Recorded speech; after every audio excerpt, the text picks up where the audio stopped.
Welcome students. இன்று நாங்கள் என்ன விடயத்தை பற்றி பார்க்க போறோம்னா ராசரட்டை கால நீர்ப்பாசனம் பற்றி தான் பார்க்க போறோம்.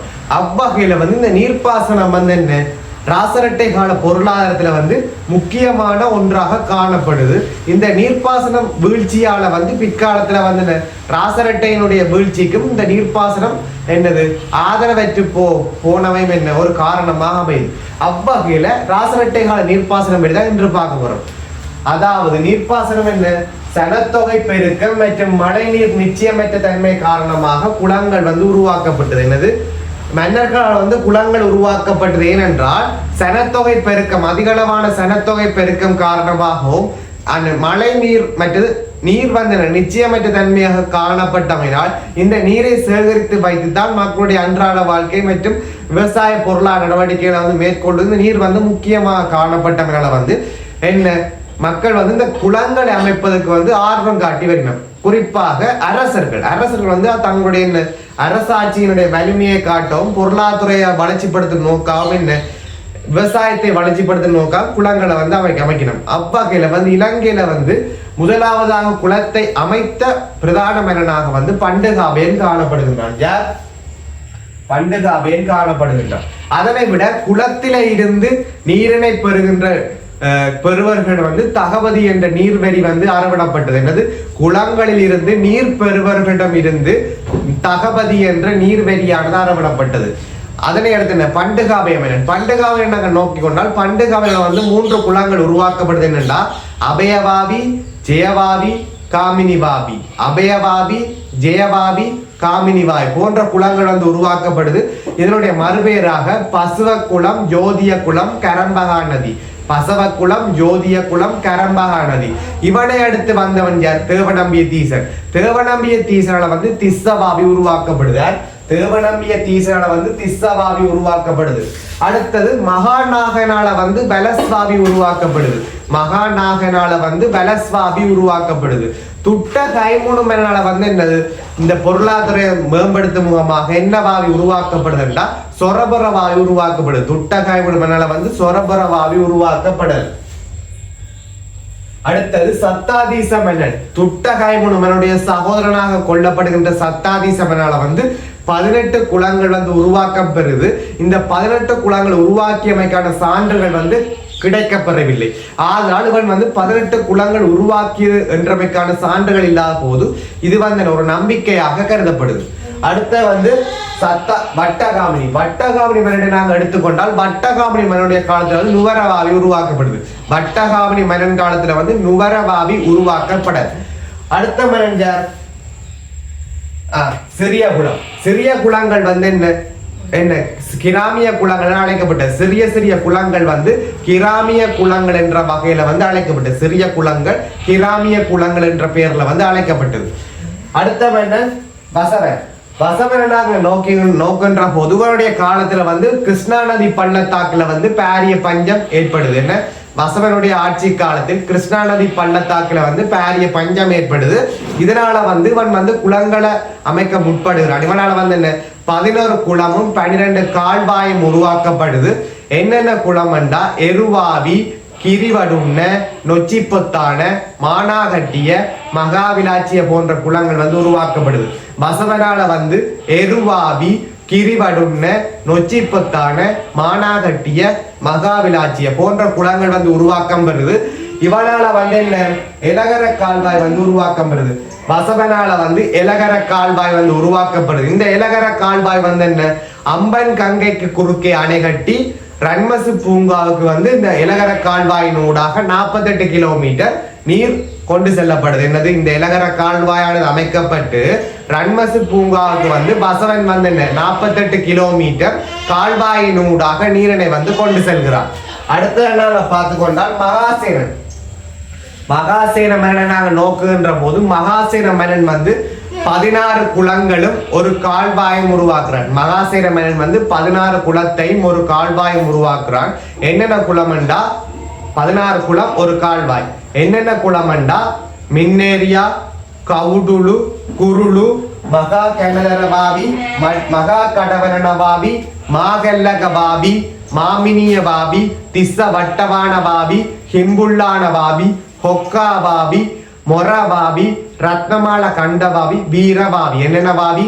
மின்னேரியா குளம், கவுடுலுவாவி, குருளுவாவி, மகா கனதரவாவி, மகா கடவலனவாவி, மாகல்லகவாவி, மாமினியவாவி, திசவட்டவானவாவி, ஹிம்புள்ளானவாவி, கொக்காவாவி, மொரவாவி, வீரவாவி போன்ற குளங்கள் வந்து என்ன மகாசேனமனால வந்து உருவாக்கம் வருது. அடுத்த ஆரண்டா இவன் மகாசேனமனால வந்து உருவாக்கப்பட்ட மின்னேரியா குளம் வந்து 4670 ஏக்கர் பரப்பளை கொண்ட இந்த மின்னேரியா குளம் வந்து என்ன உயர் தொழில்நுட்பத்தோட உருவாக்கம் வருது. சுருங்கை, கரிங்கல் தொட்டி, அலைதாங்கி என்பன வந்து உயர் தொழில்நுட்பத்தோட வந்து உருவாக்கம் வருது. இவனால உருவாக்கப்பட்ட இந்த மின்னேரியா குளம் 4670 ஏக்கர் பரப்பளை கொண்ட நிலமானது 4000 ஏக்கர் பரப்பளை கொண்ட விவசாய நிலங்களுக்கு வந்து நீரினை வழங்குது. 4000 ஏக்கர் விவசாய நிலங்களுக்கு வந்து இந்த மின்னேரியா குளம் வந்து நீரினை வழங்குது. அடுத்தது இவனை அடுத்து வந்தவன் யார்? முதலாம் உபதிசனால வந்து தோப்பாவாவி உள்ளிட்ட 6 குளங்கள் வந்து உருவாக்கப்படுது. முதலாம் உபதிசனால வந்து தோப்பாவாவி உள்ளிட்ட 6 குளங்கள் வந்து உருவாக்கம் வருது. அடுத்த யார்? தாதுசேன மன்னனை நாங்க நோக்குகின்ற போது தாதுசேன மன்னன் வந்து 18 குளங்களை வந்து உருவாக்குறான். மற்றது 18 கால்வாய்களை வந்து உருவாக்குறான். தாதுசேன மன்னனால வந்து கலாவாவி, வேற என்ன குளம்? கலாவாவி, ஜோதாவாவி, மானா மடுவாவி, எமத்த குட்டியவாவி, கந்தளமவாவி, ரக்காவாவி.